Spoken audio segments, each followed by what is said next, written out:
क्या आपने कभी सोचा है कि हम छोटी-छोटी बातों पर क्यों डर जाते हैं? अंधेरा हो तो दिल कांपता है, ऊंचाई पर जाएं तो कदम डगमगा जाते हैं और मौत का नाम सुनते ही मन चिंता से भर जाता है। लेकिन क्या सचमुच भय और चिंता हमारी नियति है या यह केवल हमारी चेतना की नींद है? योगी और संत अकेले जंगलों में रहते हैं, गुफाओं में साधना करते हैं, लेकिन कभी भयभीत नहीं होते, क्योंकि उन्होंने अपने भीतर की शक्ति को पहचान लिया है। आज के इस सत्संग में हम जानेंगे भय और चिंता का असली रहस्य और कैसे चेतना का विकास हमें निडर और संतुलित बनाता है। तो आइए भीतर की उस यात्रा पर चलते हैं जहां डर का अंत है और आत्मशक्ति का आरंभ। आज का सत्संग डर और निराशा के रहस्य पर है।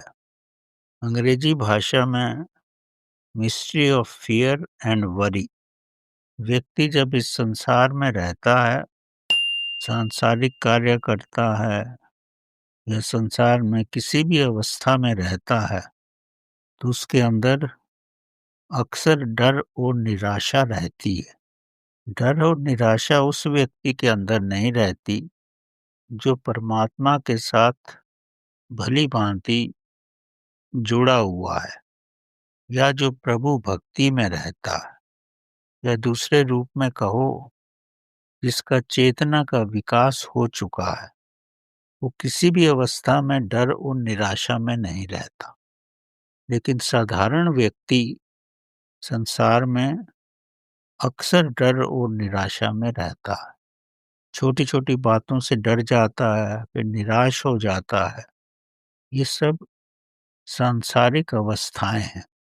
अगर व्यक्ति स्वयं के साथ जुड़ा हुआ है, या दूसरे शब्दों में कहो वो अपने भीतर से जागृत अवस्था में है, वो अपनी चेतना में है, तो वो डर और निराशा में नहीं रहता है।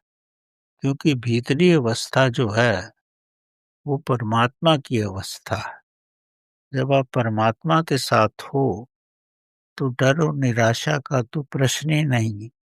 इसीलिए आप देखते हो योगी जंगलों में रहते हैं, गुफाओं में रहते हैं, अकेले रहते हैं। उन्हें किसी प्रकार का ना तो डर लगता है, ना ही वो निराश होते हैं, क्योंकि वो स्वयं के साथ है, अपनी आत्मा के साथ है। तो अगर डर और निराशा से ऊपर उठना चाहते हो तो आपको स्वयं की आत्मा के साथ ही रहना होगा। आत्मा के साथ रहकर आप किसी भी डर और निराशा से ऊपर उठ जाते हैं। अभी आप देखो, साधारण व्यक्ति किसी सांप को देखता है तो डर जाता है, बहुत ऊंचाई पे जाता है तो डरता है, अंधेरे में जाने से भी उसको डर लगता है। तो या वो गाना गाते जाता है या सीटी मारते जाता है, क्योंकि उसको डर लगता है। और साधारण व्यक्ति तो मरने से भी डरता है, जबकि ये स्वाभाविक है। जो इस संसार में पैदा हुआ है उसको शरीर छोड़ना ही है, फिर भी उसको मौत से डर लगता है।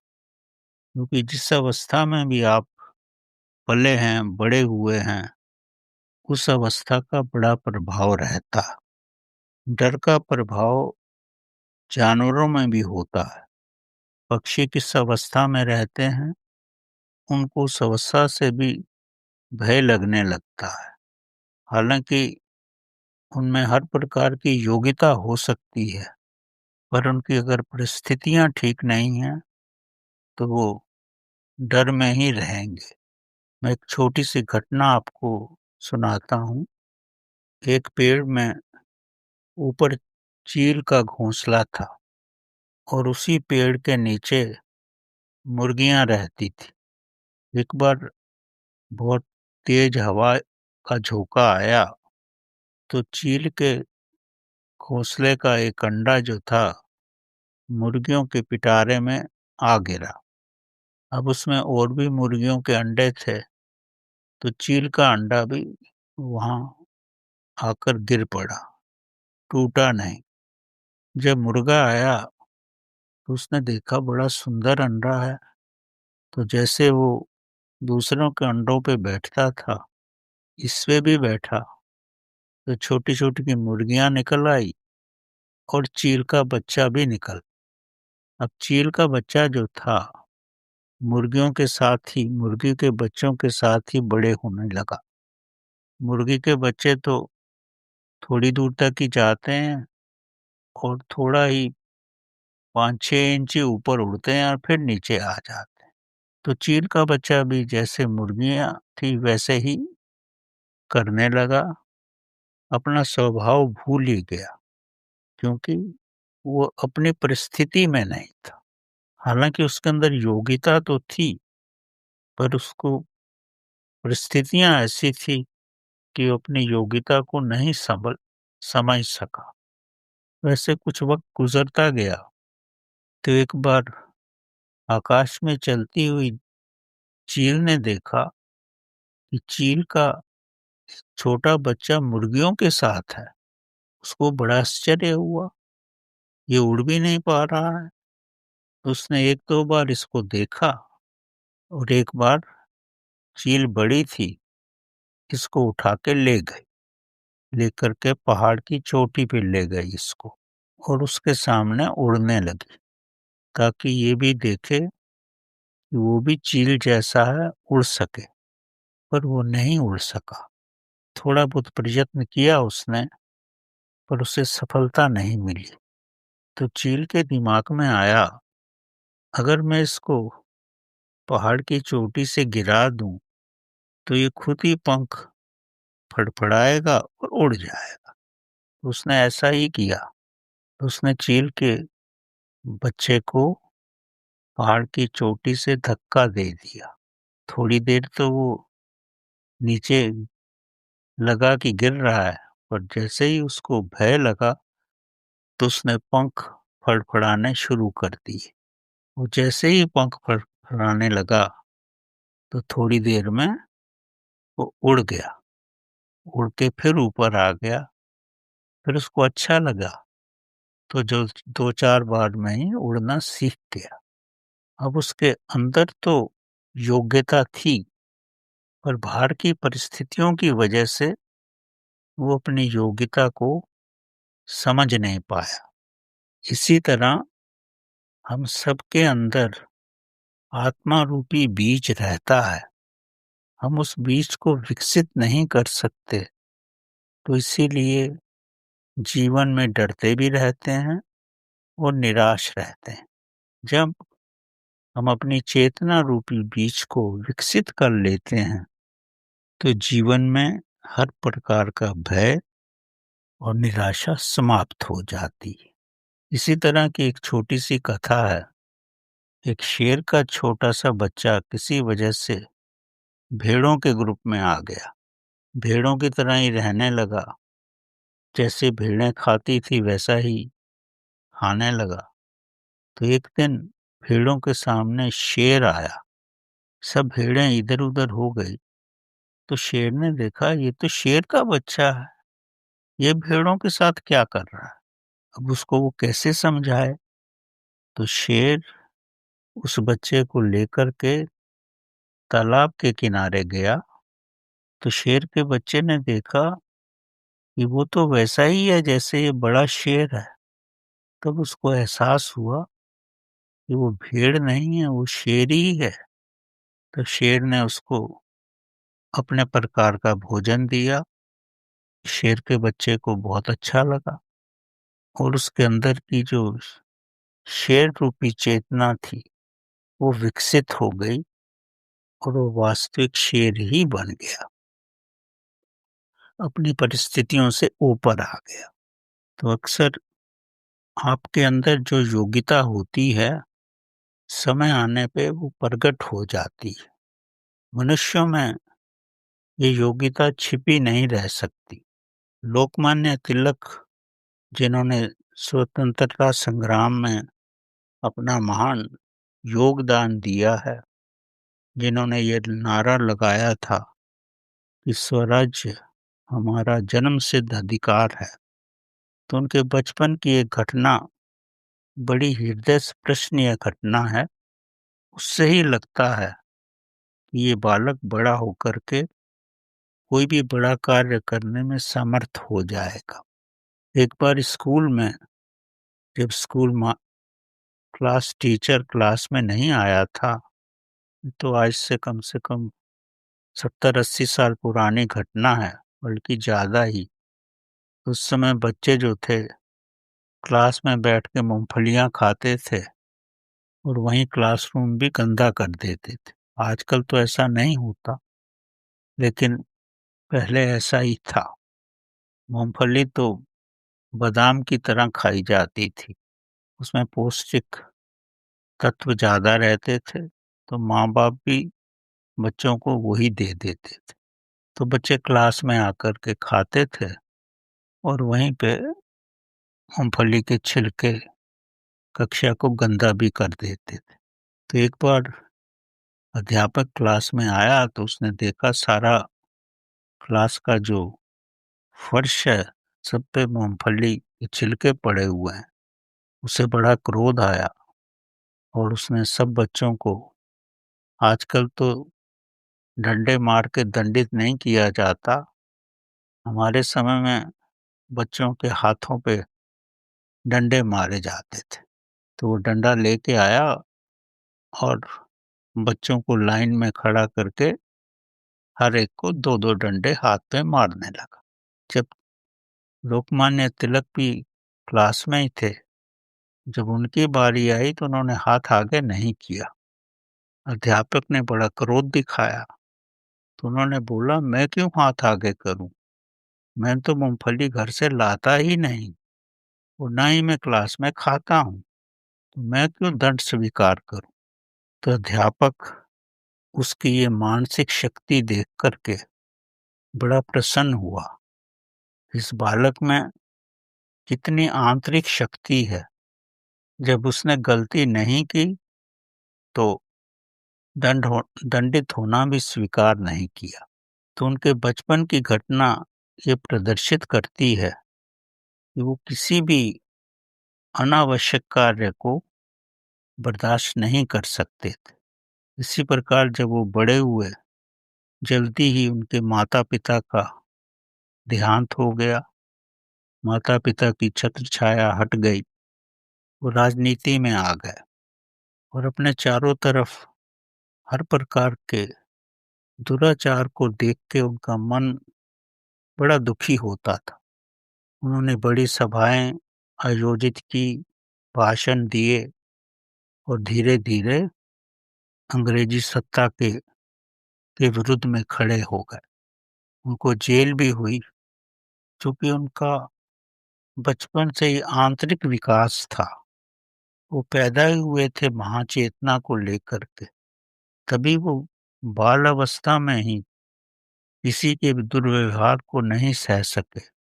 क्योंकि उनका चेतना का विकास था, तो उनके मन में आया कि जब तक पूर्ण समाज को ही संगठित ना किया जाए, तो ब्रिटिश साम्राज्य से लड़ना बड़ा कठिन है। उस समय गणपति भगवान की पूजा, जब गणपति उत्सव होता था, लोग घर में ही मनाते थे।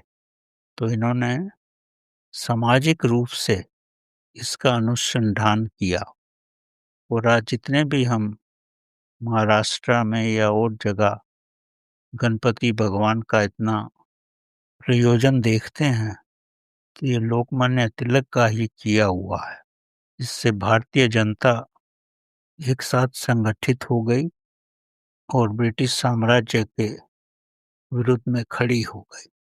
इतना ही नहीं, उन्होंने शिवजी का शिवा भ- अ, शिवा का जन्मोत्सव भी सामाजिक रूप से मनाया, जो आज भी महाराष्ट्र में बड़े ही जोर शोर से मनाया जाता है, ताकि समाज इकट्ठा हो जाए। इसी प्रकार जो हमारे महावीर थे, जो जैन धर्म के 24वें तीर्थंकर हुए, उनमें भी बचपन से ही बड़ा सामर्थ्य था। जब वो छोटे ही थे तो उनके समक्ष एक सांप आ गया बहुत बड़ा, तो इस सांप से घबराए नहीं, उन्हें सांप से डर नहीं लगा। सांप की आंखों में देखते रहे, बिल्कुल भी विचलित नहीं हुए। अंत में सांप ही उनको देख के चला गया। तो मेरा कहने का मकसद यही है कि पिछले जन्म से ही उनमें चेतना का विस्तार था, इसीलिए वो किसी भी भांति किसी से भी नहीं डरे और अपना परिवार छोड़ कर के, अपनी बालिका और अपनी धर्म पत्नी को छोड़कर निर्वस्त्र होकर के ज्ञान प्राप्त करने के लिए निकल पड़े। जब वो नग्न अवस्था में थे तो लोगों ने उन पे पत्थर बरसाए, कुत्ते उनके पीछे आए, हर प्रकार का कष्ट उनको सहना पड़ा, और वो बिल्कुल भी विचलित नहीं हुए। उनको किसी प्रकार का डर नहीं लगा और इसी वजह से अंत में वो आत्म साक्षात्कार किए और जैन धर्म की स्थापना कर सके। तो जीवन में कोई भी कार्य करना हो, भय से ऊपर उठना ही पड़ता है। जो तैरना भी सीखते हैं तो घर बैठ के तैरना नहीं सीखा जाता, पानी में उतरना ही पड़ता है।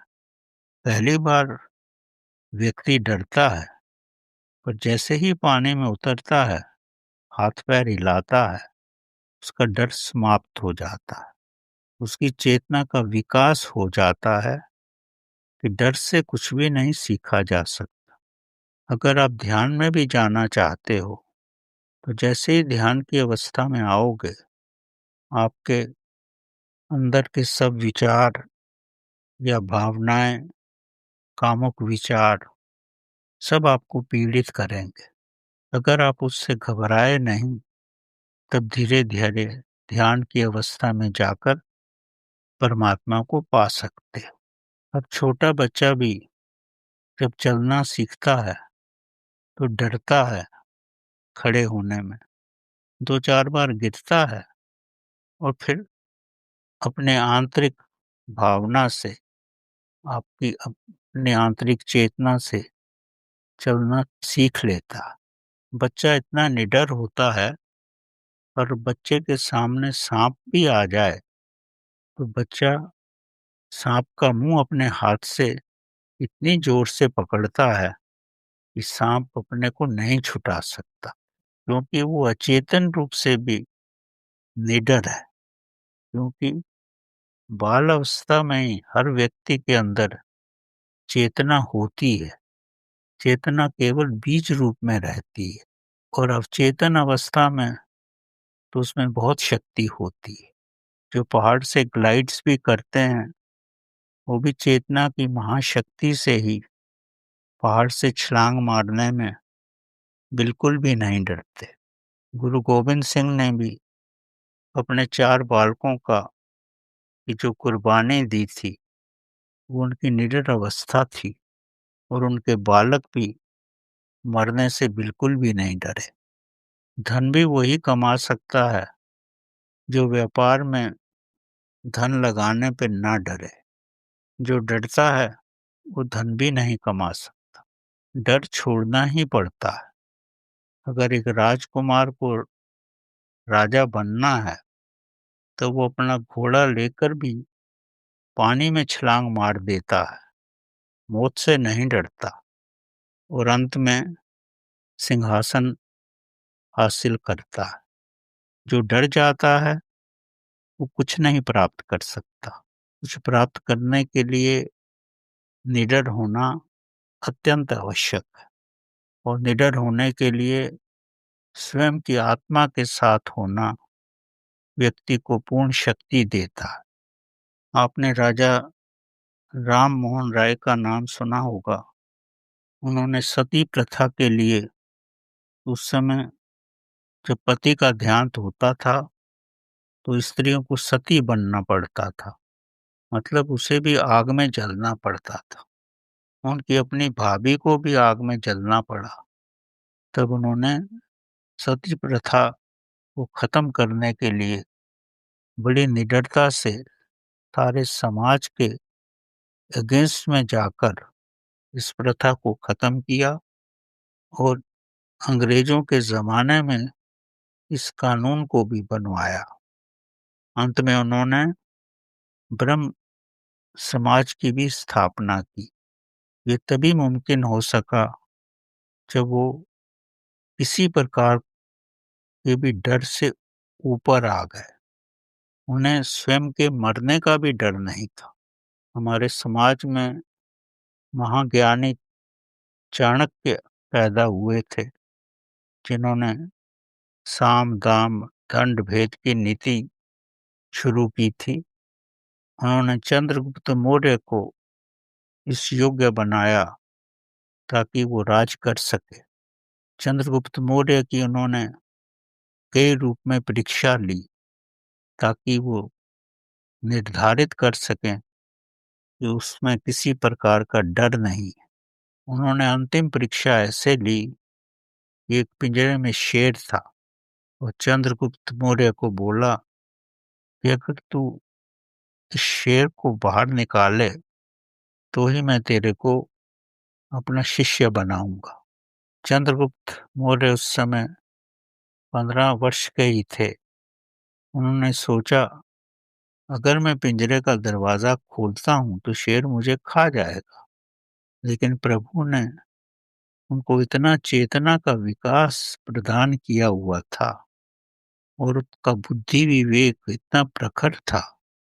उन्होंने एक बांस का टुकड़ा लिया और बांस के टुकड़े के एक साइड पर कपड़ा बांध करके मिट्टी के तेल में उसको भिगोया, उसमें आग लगाई और उसको पिंजरे में छोड़ दिया।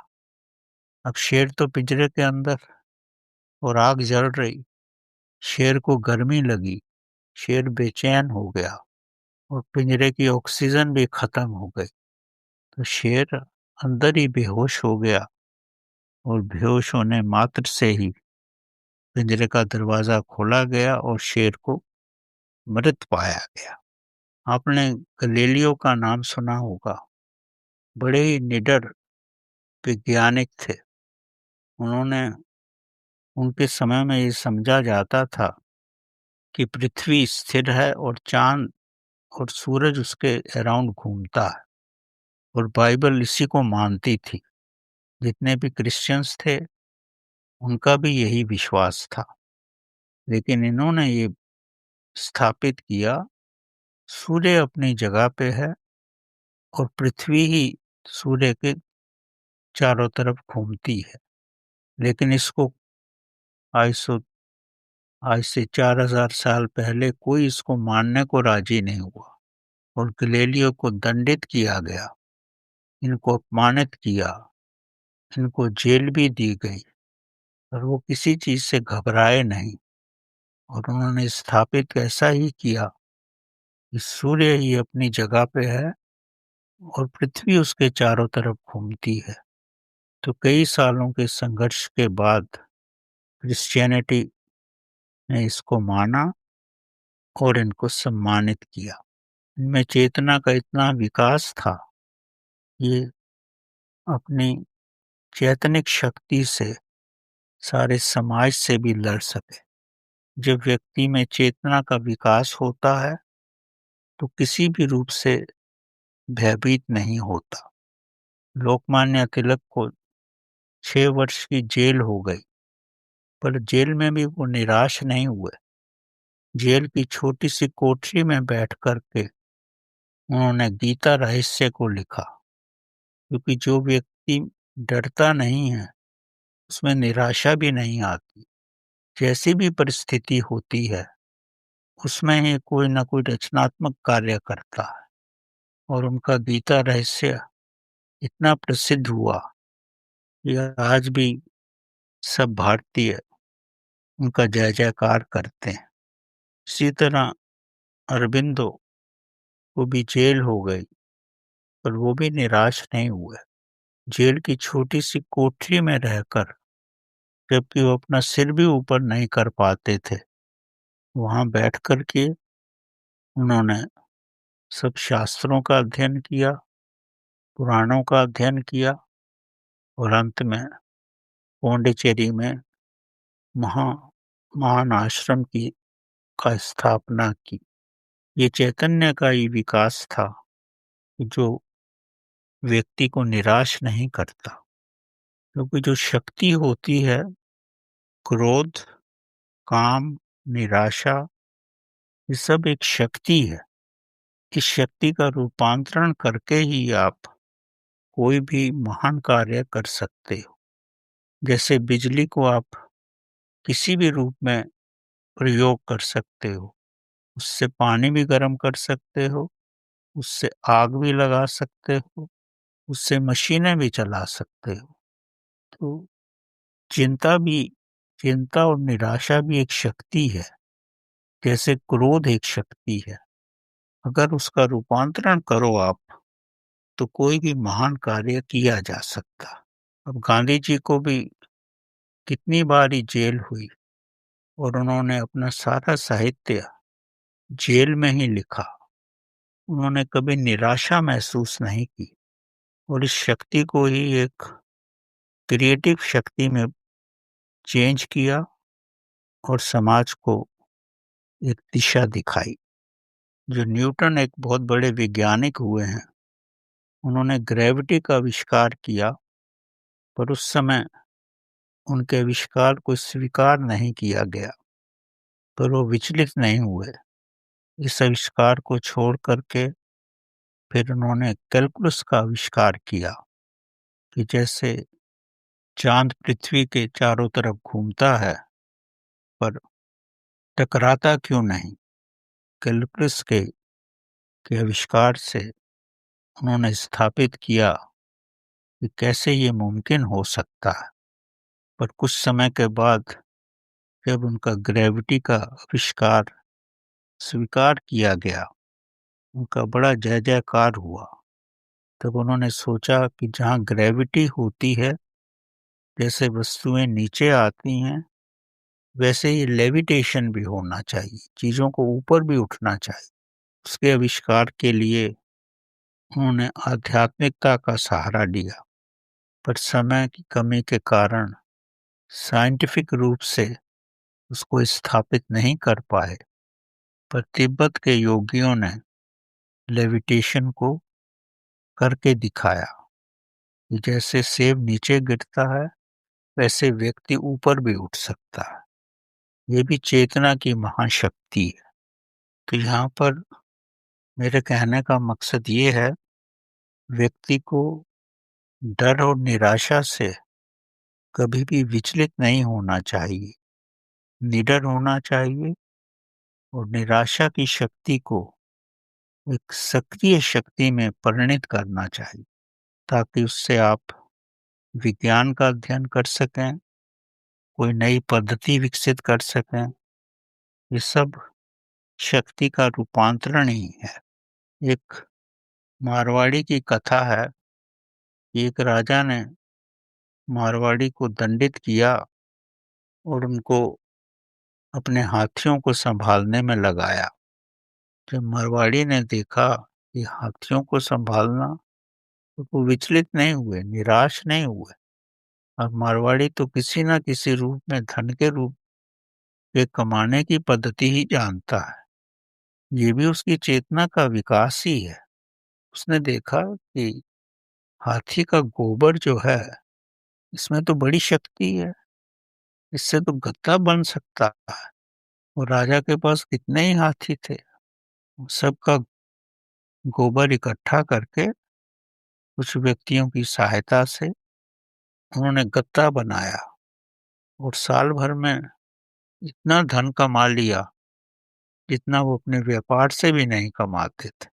ये तभी मुमकिन हो सकता है जब व्यक्ति निराश ना हो और किसी न किसी रूप में अपनी चेतना का विस्तार करता रहे। तो जीवन में सफलता के लिए ये बहुत आवश्यक है कि हमें डर और निराशा से ऊपर उठना चाहिए। और आप तभी ऊपर उठ सकते हो जब आप अपने भीतर अपनी चेतना के साथ हो। जब आप चेतना के साथ होंगे, तो आप परमात्मा के साथ हो। तब आप में हर प्रकार की शक्तियाँ आएँगी, जिससे आप कुछ नया आविष्कार कर सकें, नया अन्वेषण कर सकें, चाहे वो देश के लिए हो, समाज के लिए हो या विज्ञान के लिए हो। सबके बेस में परमात्मा ही है, चेतना ही है, जो हमारे अंदर है, जो बीज रूप में हमारे जन्म के साथ हमारे साथ है। कुछ में बचपन से ही विकसित होती है, और कुछ को विकसित करना पड़ता है। तो हमको डर और निराशा से ऊपर उठने के लिए हमें अपनी चेतना का विकास करना है। चेतना का विकास हम भक्ति से कर सकते हैं, प्रभु प्रेम से कर सकते हैं। प्रभु प्रेम के बाद ही भक्ति आती है। वो जो व्यक्ति भक्ति की पद्धति पे नहीं जा सकते, वो ध्यान की पद्धति पे जाकर भी चेतना का विकास कर सकते हैं। तो जैसे भी आपकी रुचि हो, भक्ति मार्ग अपनाएं या समाधि की तरफ जाकर के चेतना का विकास करें। जो भी शक्तियाँ आती हैं, सबका स्रोत तो परमात्मा ही है। उस स्रोत रूप में हमारे पास केवल अपनी चेतना है। चेतना के विकास के लिए हमें हर समय जागरूक रहना चाहिए। जितना हम जागरूक रहेंगे, चाहे भोजन करते हुए जागरूक रहें, चलते हुए जागरूक रहें, कोई कार्य करते हुए जागरूक रहें, वो जागरूकता जो है, उसी से चेतना का विकास होता है। वो जैसे-जैसे चेतना का विकास होगा, हमारे अंदर किसी प्रकार का भी डर नहीं रहेगा। किसी भी परिस्थिति में हो, हम निराशा का अनुभव नहीं करेंगे। अगर कोई निराशा आती भी है, तो हम उसको अपनी भलाई के लिए, समाज की भलाई के लिए, या अपने धन आदि कमाने में जैसी भी हमारी वृत्ति है, उसका ट्रांसफॉर्मेशन कर सकते हैं। क्योंकि निराशा भी एक शक्ति है। जैसे काम शक्ति है, क्रोध शक्ति है, जीवन में निराशा भी शक्ति है। सिर्फ शक्ति का ट्रांसफॉर्मेशन करना है। जो इस कला को जानता है, तो वो धीरे-धीरे हर कार्य में सफल हो जाता है, और समय आने पर परमात्मा का रूप हो जाता है। वो जीवन में कहीं भी कठिनाई नहीं महसूस करता। वो यही समझता है, जीवन तो एक नदी की धारा है। धारा में रुकना नहीं है, धारा के साथ बहना है। रुकोगे तो पोखर बन जाओगे, बहते रहोगे तो आपका विकास होगा। वो विकास होकर के अंत में परमात्मा रूपी सागर में मिल जाओगे, और यही जीवन की महान अवस्था है। तो प्रभु हमको हर प्रकार के डर और निराशा से ऊपर रखे, और हम हर परिस्थिति को सामना करने में हम सफल हों। यही प्रभु से हमारी प्रार्थना है। धन्यवाद।